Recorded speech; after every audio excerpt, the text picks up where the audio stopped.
90% हो गई। किसके खिलाफ? मुसलमानों के खिलाफ। औरंगजेब बहुत क्रूर था, संभाजी महाराज पर उसने अत्याचार किया, मान लिया किया।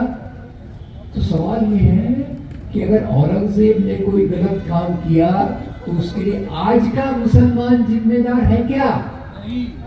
अगर आपको जिसको एक साधारण असूल है, जिसने सजा की हो, जिसने गुनाह किया हो, सजा उसी को मिलना चाहिए। अब थोड़ा औरंगजेब पे आ जाता हूँ, बहुत कंट्रोवर्शियल टॉपिक है, उसको कोई अच्छा मानता नहीं। मैं ये बताना चाहता हूँ कि सभी राजा लोगों को आज के ह्यूमन राइट्स, मानव अधिकार के आधार पे नापा नहीं जा सकता। हिंदू राजा, मुसलमान राजा, क्रिश्चियन राजा, सभी राजा थे।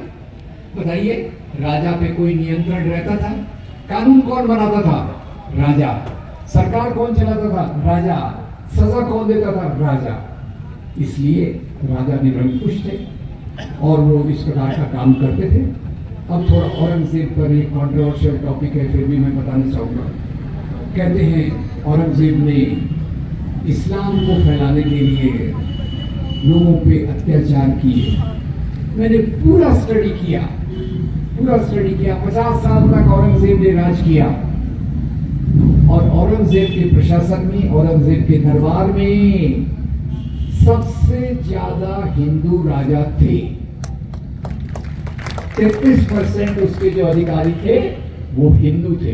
राजा जय सिंह, जसवंत सिंह, रघुनाथ बहादुर, ये सब उनके बड़े थे। ठीक है।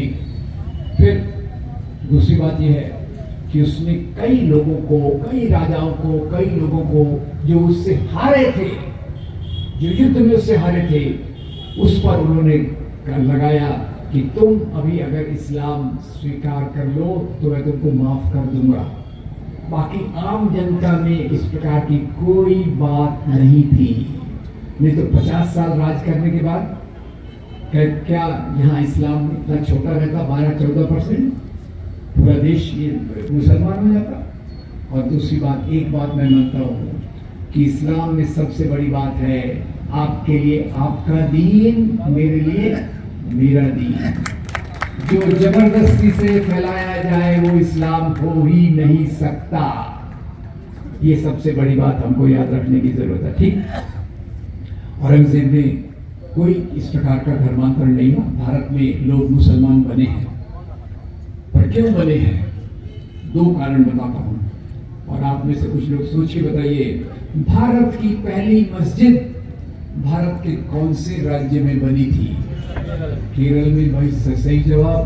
अगर मेरी जगह अमिताभ बच्चन होते तो आपको कुछ प्राइज भी मिल जाता।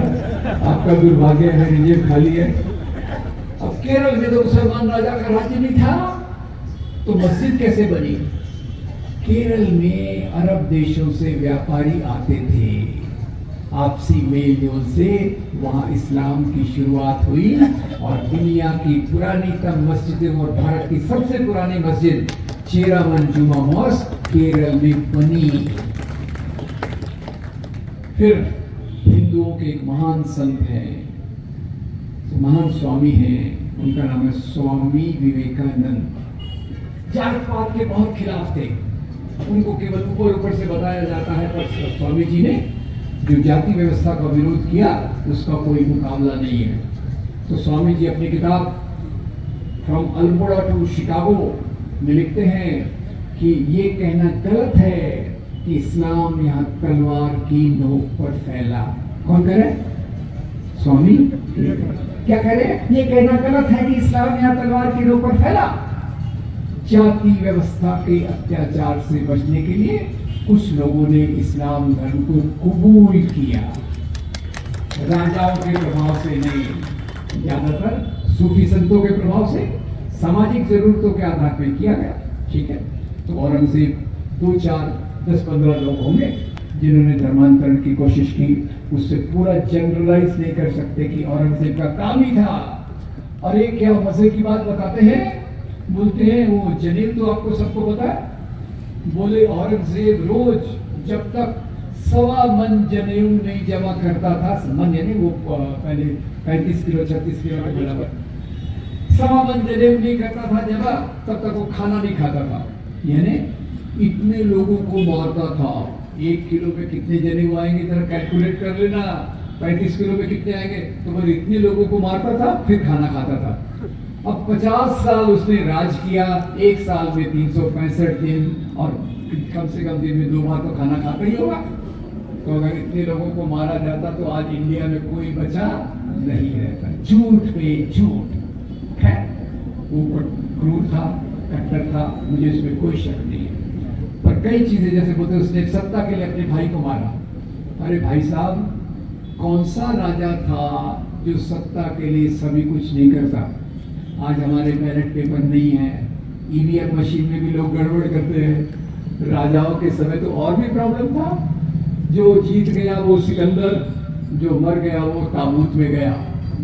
तो इसके लिए जरा याद रखिए कि कुछ राजा हिंदू मुसलमान का सवाल नहीं, औरंगजेब को चुन लिया गया। इसी प्रकार से अपने भाइयों को मारने का काम सत्ता के लिए सम्राट अशोक ने किया। सम्राट अशोक ने अपने बहुत सारे भाइयों को मार डाला, मरवा डाला और सत्ता पर आया। अरे दूर की बात क्यों जाते हो? अपने पड़ोसी राष्ट्र नेपाल को देखिए। राजा ज्ञानेंद्र ने अपने भाई वीरेंद्र के पूरे परिवार का राम नाम सत्याग्रह कर दिया और सत्ता पे आया। तो इसके बहुत सारे उदाहरण भरे हुए हैं। और औरंगजेब हमारा फेवरेट विलेन है। विलेन में भी फेवरेट होता है ना, तो इस करके इसको बताया जाए। अब मंदिर तोड़ने की बात मैंने बताई, तो याद रखिए दोस्तों, मंदिर उसने कुछ तुड़वाए थे। अब उसकी बहुत प्यारी कहानी मैं नहीं बताना चाहता, खतरनाक कहानी नहीं बताना चाहता। इतना बताता हूँ कि पूरे डिटेल अध्ययन के बाद पता चला कि 10-12 मंदिर उसने तुड़वाए थे। क्यों? नंबर 1, कई बार मंदिरों में औरंगजेब के विद्रोही छुप जाते थे। नंबर 1। नंबर 2, कई बार मंदिरों के अंदर कुछ इमोरल, अनैतिक काम होते थे। अब उसको मंदिरों को ही तोड़ना था, तो मंदिरों को दान क्यों देता? डॉक्टर विशंबरनाथ पांडे की किताब है फरमान्स ऑफ किंग औरंगजेब, उसमें वो लिखते हैं, बताते हैं कि उत्तर भारत के बहुत सारे मंदिरों के पुजारियों के पास औरंगजेब द्वारा दिए गए जो फरमान थे, उसमें औरंगजेब लिखता है, इस मंदिर को मैं इतनी जमीन दान देता हूँ, इस मंदिर को इतने सोने के आभूषण दान देता हूँ, इस मंदिर को ये दान देता हूँ। वो 100 के 100 तो मुझे याद नहीं है, पर 3 याद हैं। कामाख्या देवी का मंदिर आसाम, आपको याद होगा। अपने वो जो था ना बीच में, अपने एक पार्टी के लोग दूसरी पार्टी को तोड़कर चले गए थे। 50 ओके ओके ओके। तो वही वो बैठे कामाख्या देवी के मंदिर में, जहाँ बाहर बोर्ड लगा हुआ है, इस मंदिर को औरंगजेब ने इतना दान दिया। उज्जैन में महाकाल के मंदिर को दान दिया, उत्तर प्रदेश में वृंदावन के मंदिर को दान दिया। मैं राजा को अच्छा बुरा नहीं कह रहा, मैं ये कह रहा हूँ कि ऐसे काम सभी राजाओं ने किए हैं। अब एक और देखिए, एक मैं सवाल अभी एक बहुत महान हिस्टोरियन महिला है, उसने बताया था, सबसे ज्यादा मंदिर जो तोड़े उसका नाम है राजा हर्षदेव। कश्मीर, कन्नड़ की राजतरंगिणी। क्यों तोड़े भाई मंदिर? बहुत ऐश आराम से जीना था, खजाना खाली हो गया, तो बोले पैसा कहाँ है? मंदिरों की मूर्तियों में है, मंदिरों के सोने चांदी में है, उसको लेकर आओ। तो ये एक प्रकार का जो प्रोपेगेंडा है, एक ही प्रकार के मुगल वंश में आपको अकबर भी मिलता है, दारा शिकोह भी मिलता है, औरंगजेब भी मिलता है, बहादुर शाह जफर भी मिलता है। बहादुर शाह जफर कौन थे? पहले स्वतंत्रता संग्राम के लीडर का नाम था बहादुर शाह जफर, जो अंग्रेजों के खिलाफ किया गया था। एक ही मुगल वंश है, अलग अलग प्रकार का ये है। अब भारत में पहले लोग इस प्रकार की नफरत से नहीं रहते थे। अंग्रेजों के आने के पहले हिंदू मुसलमान में जो एकता थी, उनके रोज के जीवन में दिखती थी, संस्कृति में दिखती थी, कला में दिखती थी। उसका बहुत सारा प्रभाव अभी भी हमारे फिल्मों में 1970 तक दिख रहा था। तो फिल्मों के उदाहरण से मैं बताता हूँ, खैर मेरी उम्र के लोग यहाँ शायद कम होंगे, पर मैं आपको एक प्यारे भजन की बात बताता हूँ। एक प्यारा भजन है फिल्म बैजू बावरा का। मन तड़पत हरि दर्शन को आज। लिखने वाले का नाम शकील बदायूनी, म्यूजिक देने वाले का नाम नौशाद अली और गाने वाले का नाम मोहम्मद रफी। ये है मेरा इंडिया। बहुत उदाहरण दे सकता हूं। अब दूसरा देखिए, अभी अभी एक बहुत बड़ा सीरियल आया था महाभारत। हफ्ते हफ्ते में सवेरे आता था, लोग बैठ जाते थे, सड़क पे कर्फ्यू लग जाता था। पता चला कि इस फिल्म के जो इस सीरीज का जो स्क्रिप्ट लिखा था, जरा ख्याल कीजिएगा, उनका नाम था राही मासूम रजा। उदाहरणों से मैं आपको भर दूंगा। तीसरी बात देखिए, भारत की इतनी महान परंपरा में एक तरफ कबीर, तुकाराम, नामदेव, नरसिंह मेहता जैसे संत हो गए हैं। सवाल का जवाब दीजिए, संत कबीर को मानने वाले केवल हिंदू थे या हिंदू मुसलमान दोनों थे? दोनों थे। सूफी संत की दरगाह पे पहले बताया केवल मुसलमान जाते थे या हिंदू मुसलमान दोनों जाते थे। अभी वक्त का मामला आया तो सूफी संत की दरगाहें भी खतरे में आ जाएंगी। तब इसमें मामला आया कि 1800 अंग्रेज आने लगे, 1750 के आसपास से अंग्रेज आने लगे और उन्होंने जब यहाँ अपना अत्याचार शुरू किया। और दूसरी बात याद रखिए, जितने भी मुगल राजाओं ने यहाँ शासन किया, सवाल कीजिए क्या वो यहाँ की संपत्ति बाहर ले गए? Yes no? नहीं। और ब्रिटिश क्यों आए यहाँ? अंग्रेज क्यों आए? हमारी संपत्ति को लूटने के लिए। और हमारी संपत्ति को लूटने के लिए जब उन्होंने लोगों पे अत्याचार किया तो उनके खिलाफ चौपाली चाहिए थी। उनके क्रांति विद्रोह हुआ और इस विद्रोह का नेतृत्व किसने किया? मैंने पहले बताया, बहादुर शाह जफर। बहादुर शाह जफर के साथी कौन थे? तात्या साहब टोपे, नाना साहब पेशवा, झांसी की रानी, बेगम हजरत महल। हिंदू मुसलमान मिलकर अंग्रेजों के खिलाफ लड़े। Right wrong? हिंदू मुसलमान मिलकर अंग्रेजों के खिलाफ लड़े। अंग्रेजों ने कहा हिंदू मुसलमानों की एकता रही तो हमारा राज करना मुश्किल हो जाएगा। तो कौन सी नीति लगाई जाए? फूट डालो और राज करो। फूट डालो और राज करो के चलते उन्होंने हिंदू मुसलमानों के बीच में झगड़े लगाने की शुरुआत की। और ये झगड़े उन्होंने लगाए इतिहास का उपयोग करके।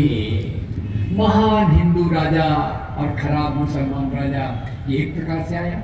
और इसी को लेकर आप एक तरफ चली मुस्लिम लीग, जिसने ये प्रोपेगेंडा किया, जिसमें आप लोग कोई मानते होंगे, अरे हम मुसलमान तो बहुत महान थे, हम शासक थे। जरा सोचिएगा, क्या सभी मुसलमान शासक थे क्या? एक गरीब किसान जो मुसलमान है, एक गरीब दस्तकार जो मुसलमान है, क्या वो राजा था? अरे भैया, राजा हिंदू हो या मुसलमान हो, वो अपना टैक्स वसूलना नहीं छोड़ता। मैंने ऐसा कभी नहीं सुना कि कोई मुसलमान राजा है, वो मुसलमान राजा डिक्लेयर कर रहा है सब मुसलमानों का लगान माफ। कभी नहीं होगा। कभी हिंदू राजा किसानों पर लगान माफ नहीं करेगा। क्या? तो उन्होंने ये फूट डालने का काम शुरू किया और इसको एक तरफ उठाया मुस्लिम लीग ने, दूसरी तरफ उठाया हिंदू महासभा RSS ने। और इन्होंने ये प्रोपेगेंडा जो किया, अब बाकी चीजों को छोड़कर सीधा मैं RSS पे